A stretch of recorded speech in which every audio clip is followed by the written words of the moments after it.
Generally speaking, I would advise against hiring in people to do a part of the job that you don't know how to do yourself. At least play around with it. So is in your example, trying to do design, I think it's great going to Canva and try to do some designs on your own.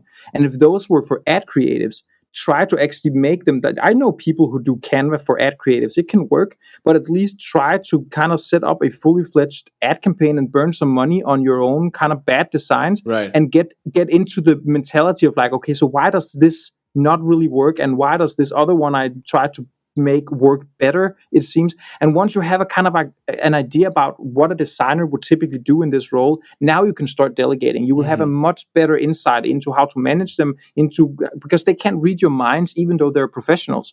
So in order for you to guide them correctly to get the best results, it's just way, way, way better that you have at least tried to play around with all of these things first. Even if you from day one know that I'm going to hire someone in the long term to actually do this, I think it's great trying to wearing all the hats and try the whole thing out. That's a great advice. That's great advice.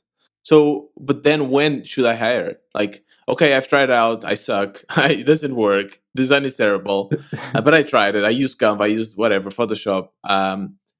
When should I then decide, okay, I need to hire someone? Well, I would say like when you get to the point where you can write a very clear specification and like very clear guidelines for the work that you need done, that's the good point to start hiring. If you're going to hire a designer to say, make me a piece of graphic and it just needs to look good because I can't make it look good, that's not a very good description. That's a very, very quick way to have a designer not having any idea about what it is that you want.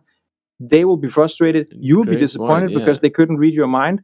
And so the first time to hire is when you have done enough pieces of graphic to be able to outline a complete checklist and a complete guideline for what it is that you want. This font, these colors, this kind of rounded borders. You just can't make them all play well together. So you're missing that last part. That's a good time to hire. But I would actually take it even further and say, the best time to hire is to just buy yourself time. It's the best thing to delegate is things that you could already do, but you just want to buy yourself time. If you could already do them perfectly well yourself, you know exactly what you want from a worker. You're able to specify it down to the smallest detail. Yeah, makes total sense.